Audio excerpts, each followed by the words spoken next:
Okay. Okay, our interview this morning is with Jerry S. Graham. Jerry was born in Denton County, Texas in March of 1929. He served in the United States Army during the Korean conflict. His highest rank attained was sergeant. Today is Thursday, August the 14th, 2014, and we are interviewing Jerry in Fort Worth, Texas. My name is Dale Dexheimer. Also in the room is Milton Gibson, who is our videographer. Neither of us are related to Jerry. This interview is conducted for the Veterans History Project at the Library of Congress and also Operation Remember in Burleson, Texas. And with that introduction, Jerry, you might start with where you were born, whatever, the house, you lived in the country, I guess, Okay. and maybe what mom and dad did, and then just go on with the whole story. Okay. You're on. All right. I was born March 13th, 1929 in I guess it would be called a farmhouse because my daddy was a farmer, near the town of Prosper, which was in Collin County, but near the little community of Navo, Texas, which was nothing but a grocery store. It was kind of a general store, and that was the nearest community of any kind. When I was about 2 or 3 years old, and I can't tell you any closer than that, we moved to the Graham family home place, which was a farm west of Louisville, Texas. I have a brother who was 3 years older than me, and a sister who is a year and a half older than me. My brother is a retired teacher living in Texas City, Texas. My sister is also a retired teacher living in Dallas. Her husband is deceased.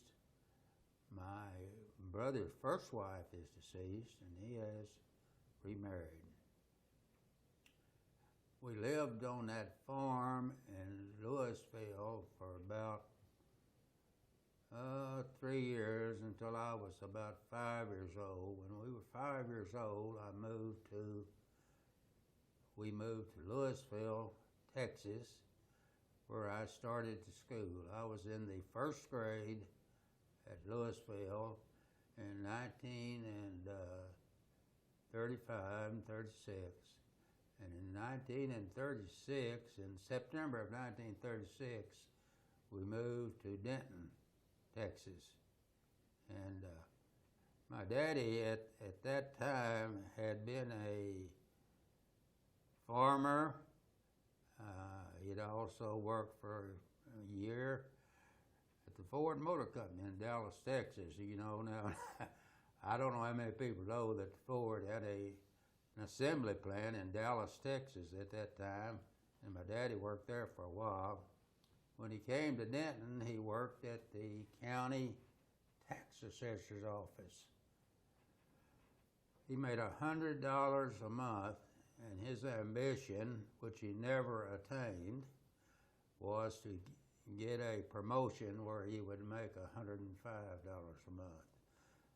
And he worked there between 1936 and 39 or 40, and he never attained anything higher than $100 a month. At that time, he went to work for a car dealer in Denton, who sold Plymouths and DeSotos, I believe. And he was a car salesman. Those were pretty lean times. We lived, now the house we lived in, I did not tell about it. We lived in a house in a property of 9 acres, which used to be a dairy farm. So we had all of the usual houses that would go with a dairy farm, like they had a house there which they processed the milk and a barn and so forth, and a couple of large pastures. And that's where we lived for, from 1936 to about 9 or 10 years, till about 1945.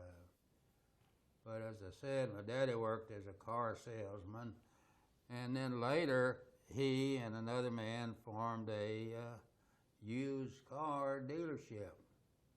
And he was a used car dealer for a couple of years, and then he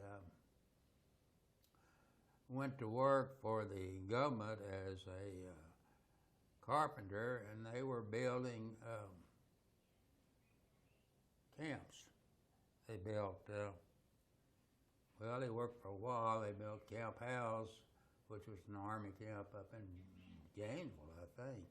And then he worked at, all of it was in Texas. He worked at mineral wells where they built Camp Walters. And then he worked for a while down in South Texas. And he finally came back to Denton in 1944 and became a policeman. And that's what he did the rest of his life. He was a policeman until he reached retirement age, and that was when he was 66, I think. And then he went to work for the women's college there in Denton as a security guard, and worked there. And later on, he worked for the bank as a security guard. And that's where he was working when he died in 1986. And my mother worked as a, she worked different places, but mostly she worked in as a sales lady in a drugstore there near the college in Denton. And she retired in 65 and then died when she was 80 years old. Myself, I went to school, to the Denton Elementary Schools, and then I started out going to the Denton High School in 10th grade. Then I switched to the college, North Texas College Demonstration School, and I did that because it was closer to my home. I didn't have any particular thing against high school, but the public high school, but the demonstration school was closer. So I graduated from there in 1945 and went to college. All the time I was in college, I worked at a drugstore there in Denton as a soda jerk. I graduated from college in 1949 and went to a little town called Walnut Springs in Texas for an interview for a job. Thought I had the job, but I didn't get it. So therefore, I went back to college to start working on my master's degree.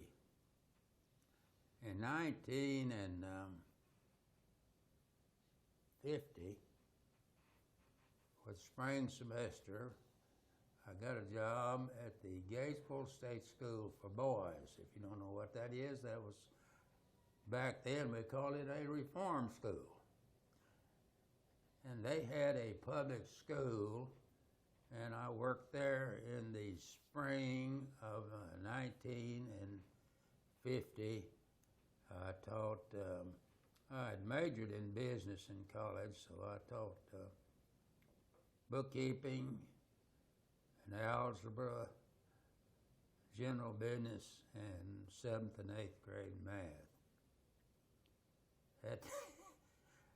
At the end of that semester, the principal of the school told me that he was trying to fire me, but he was trying to do it gently. So that was all right with me because I didn't really enjoy working there much. I worked in the fall. Well, that summer was when the Korean War started, or conflict, and I was drafted, not drafted, but had to take my physical, and was classified 1A. And then I got a job teaching school in East Texas at a place called Wells. Got through there all right. I was teaching business, and early in, I think, September, or it might have been October, I got a draft notice. So I contacted a man that was had a business and happened to be acquainted with the members of the draft board, who gave me a deferment. I think I would have gotten one anyway, but they gave me a deferment until the end of until the Christmas holidays. So I went into the Army along with some other guys in the first week of January 1951. They took us to Camp Chaffee, Arkansas for basic training. And, well, the odd part about this is that I would take basic training.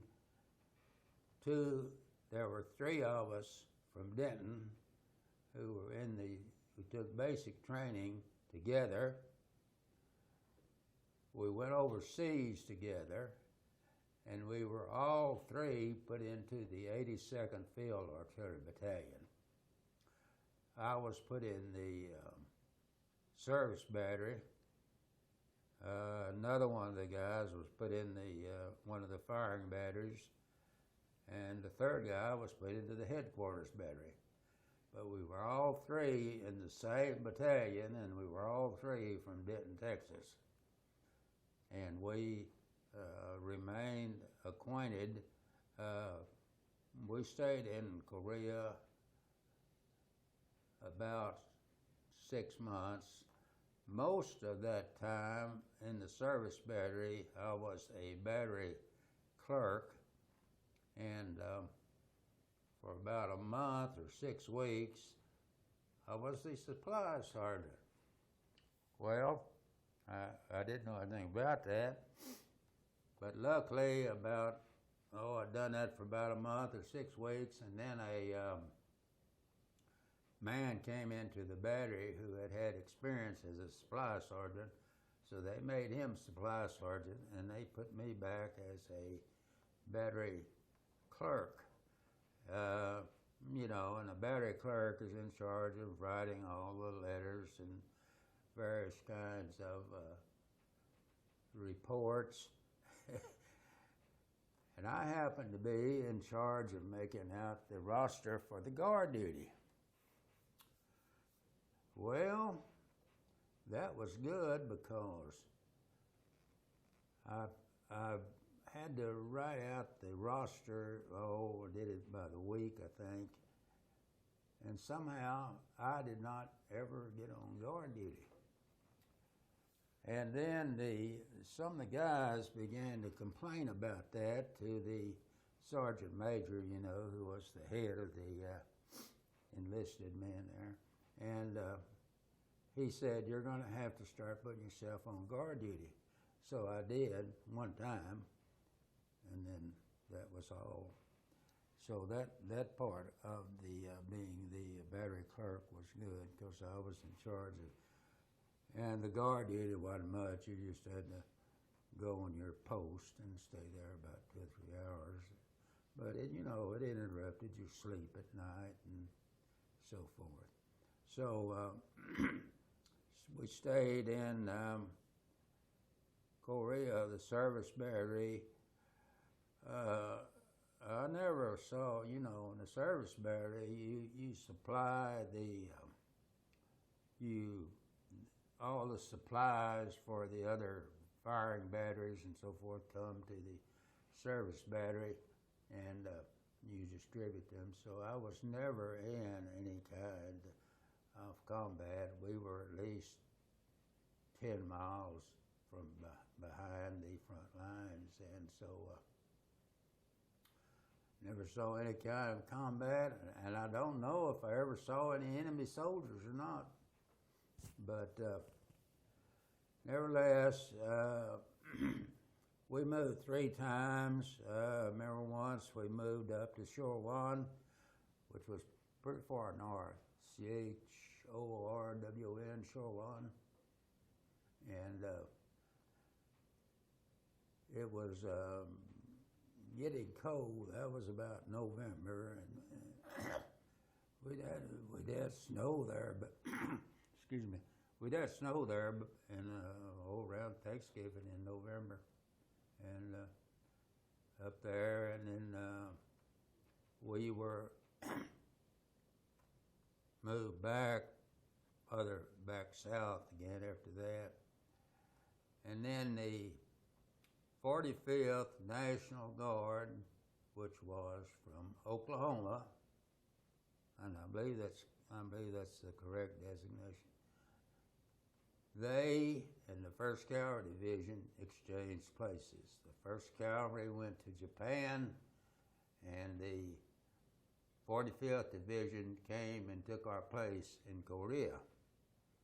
And so we went to the northern island of Japan, which is Hokkaido, and there were 2 camps there, Camp Chitose 1, Camp Chitose 2, and Chitose was a town there, which consisted of about 150 beer halls, and there were a few stores too, but mostly it was beer halls, which catered to the soldiers. And I was there. We arrived there on Christmas Eve of 1951, Christmas Eve, and I stayed there. I was there until November. They sent, and we were left to come home in November. Well, I say left, the ones who had, you had to accumulate a certain number of points, and there were some of us who accumulated enough points we left there in November, and I said I got out the 18th of December. We went to San Antonio, what is that? Fort Sam Houston, I believe, in San Antonio is where we discharged, and I have a picture of that. But in Japan, I was still doing the same thing, just I was battery clerk, and the highest rank for battery clerk is corporal, but the captain wanted to promote me to sergeant. So the only vacancy for sergeant they had was machine gun sergeant. So that was my official designation when I got out of the Army. And as I said, in Japan, all there was to do was, there was one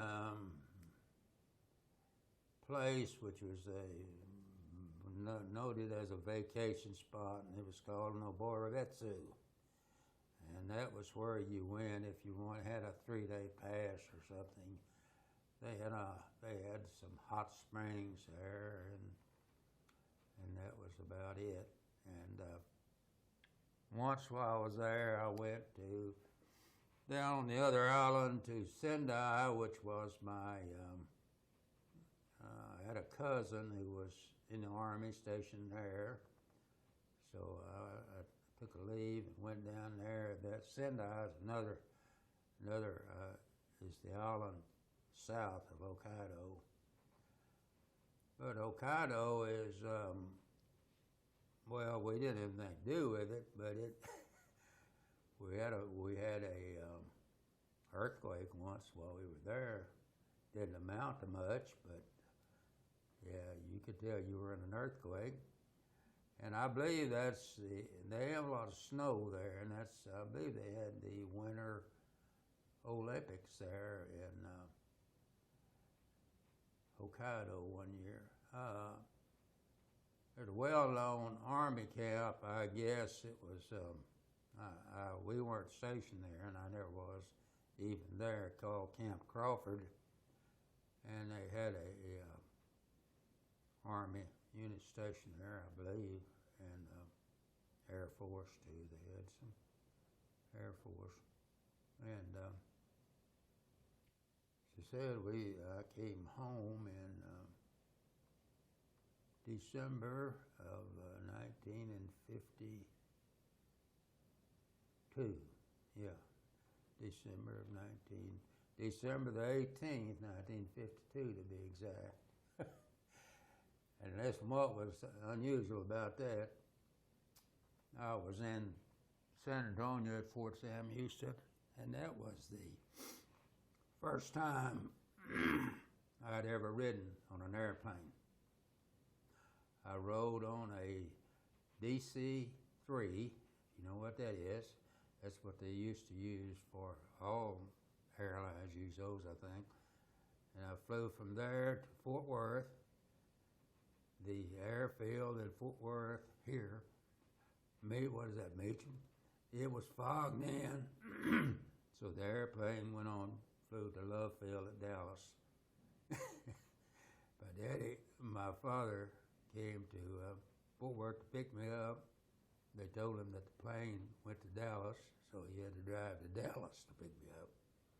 So that's the day that I got home, December the 18th, 1952.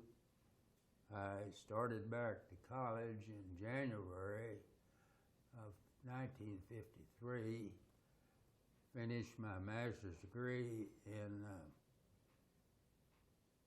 August of 1953, went to school at Albany in West Texas, taught there 2 years, came back to Denton, went down to Argyle as a teacher and principal. Argyle is a little town just south of Denton, if you don't know. It's quite a bit larger now than it was. We had like 100 pupils there in 8 grades. I stayed there for 5 years.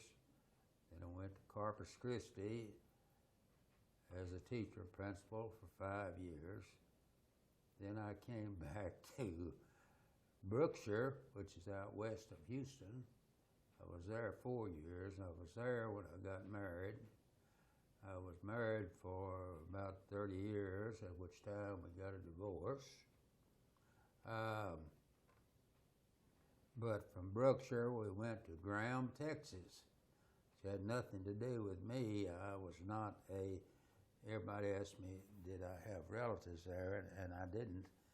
But their name happened to be Graham, the people that started that town, and I came from there to Mansfield and stayed there 11 years. Went to Brownsville for a while as a principal. Came back to Kemp out in East Texas.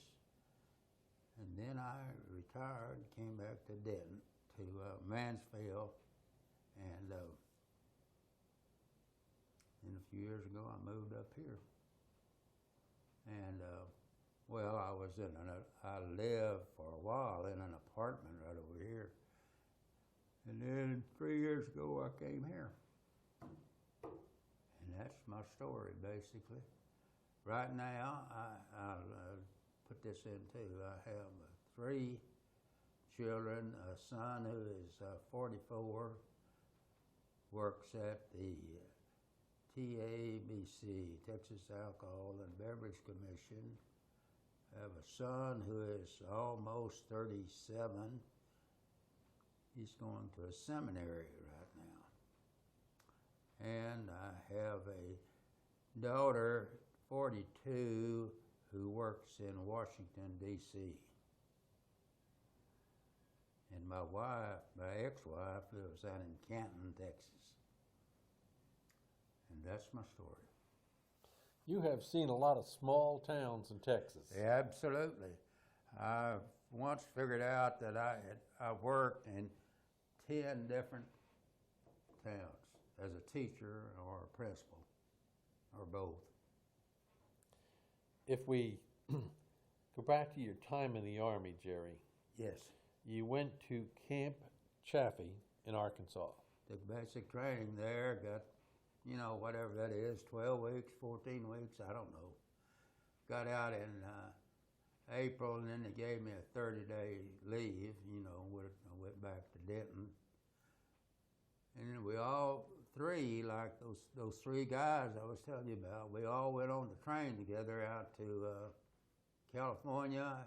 Well, the city was San Francisco, but it was Camp Stoneman was the Army camp there.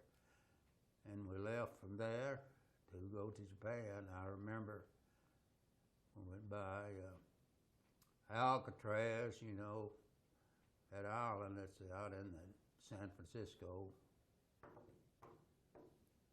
And then, When you went to Chaffee, lived in a barracks? oh yeah, I lived in a two-story Army, the typical two-story barracks. Open bay? Yeah. What Yeah. were some of the things they taught you in basic? Well, I remember something I didn't do. You go through they want you to experience tear gas. I didn't do that because I had been confined to the barracks because they didn't have any shoes or boots that would fit me. Too big? Too small? Too big, they were too little. I needed some bigger shoes. I wound up, they gave me a pair of shoes, Army shoes, which are brown, just ordinary shoes. And, in World War II, I guess, and probably World War II, you had leggings. Mm-hmm. You know what they are? Yeah. They go over your shoes, and they had a little strap that fastens under your shoes. And they had to give me leggings to go over my shoes because they never found any boots that would fit me.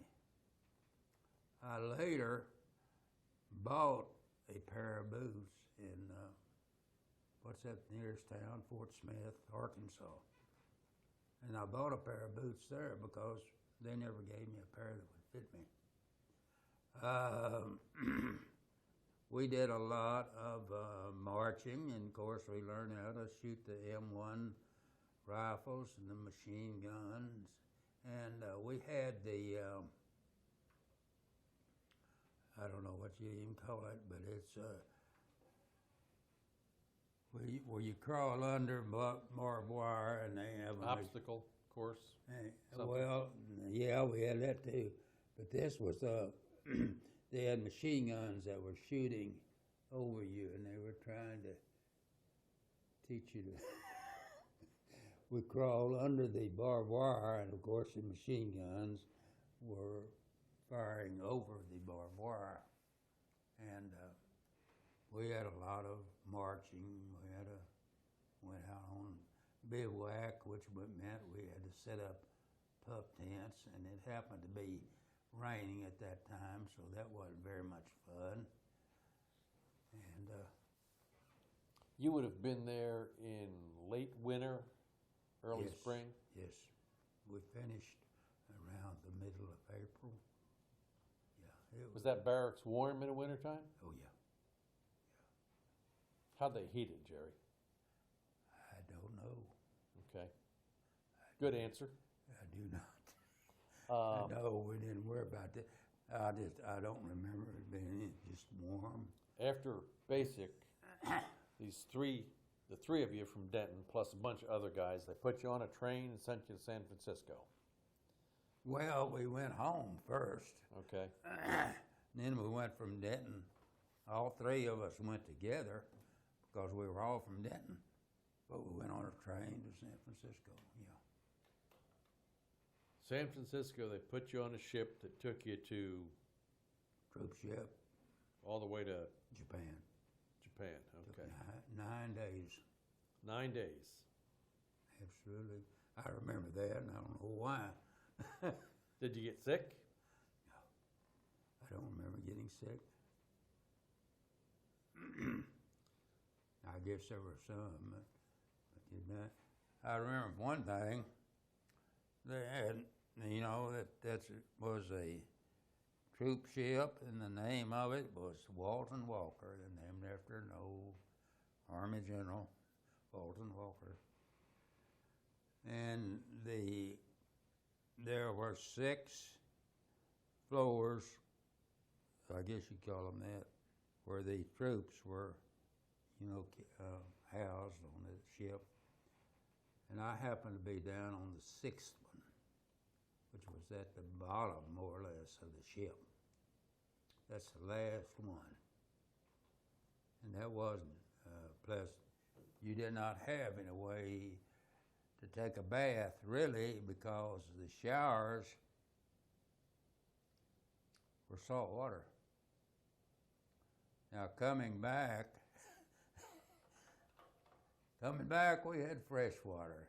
We came back, and when I came back in early December of 1952, that we had freshwater showers. And I was one of the 3 of us had already come home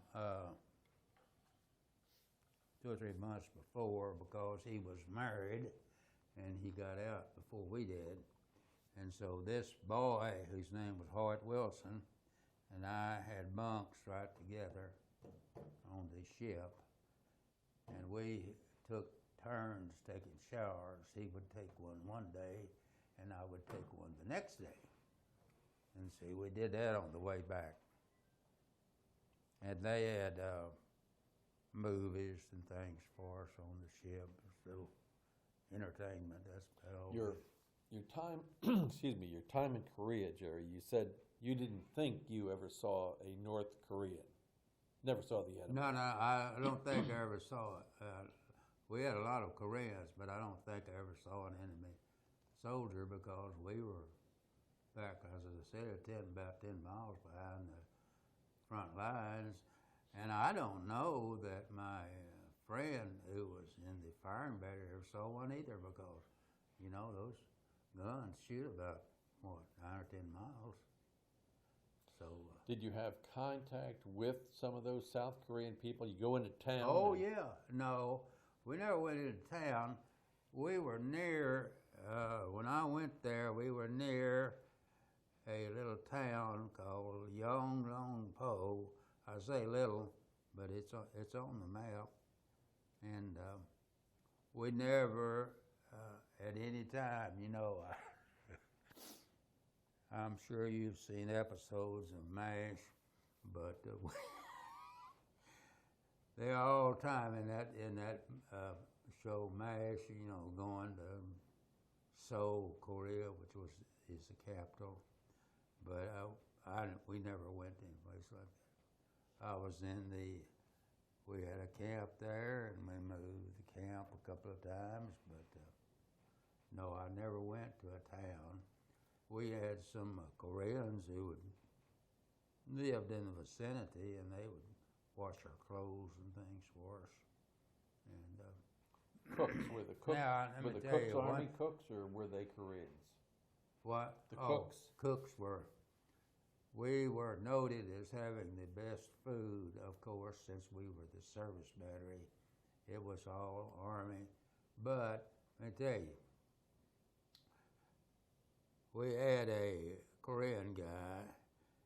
He called himself, and you can spell it John E. Connie, and you know how you would spell that in English, but that was a Korean name, and I don't know how he spelled it.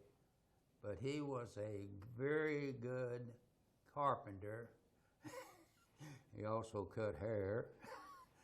And he stayed with us for several months there in Korea. But he was a very good carpenter. He made, and you know what a latrine is? He made a portable latrine. You know, it had the four sides. They were put together, and he did all of this himself. They were put together with, the latrine was put together with pegs. He had wooden pegs, which he put in there, fixed it where it would fasten those four walls together, and then you had to put the latrine seats in there, of course. But the Koreans pretty good folks, would you say, Jerry? oh yes. In fact, in this book that I have a note that guy wrote me when we were fixing to leave Korea. When you got back, was there anything you did in the Army that was beneficial to you for the rest of your life? All I did was typing, and that was, of course, useful. The three guys that went together from Denton, Okay. shipped over, Yeah. you have any contact with those two other fellas anymore? One of them went to work for a company selling business forms, and he moved to, I think, Memphis, Tennessee. And I've seen him. He was back in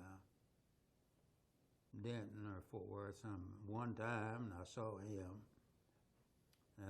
The third guy went to work for an insurance company, and it's funny, I was on a business trip for my school up in Oklahoma. We were looking for teachers, and I ran into this third guy in a restaurant, just accidentally. Went into a restaurant to eat, and there he was. But he later moved that was in Tulsa, Oklahoma. He later moved up into Kansas, and I think he died, the third guy. And as far as I know, that other guy is still alive in Memphis, Tennessee. But no, all I did in the Army was I was a supply sergeant for a while, but just about 6 weeks or a month, and typing is all I ever. You know how much money you made as a sergeant, Jerry? Do you remember? Yeah, 140. So you did better than Dad at his $100 a month. Yeah.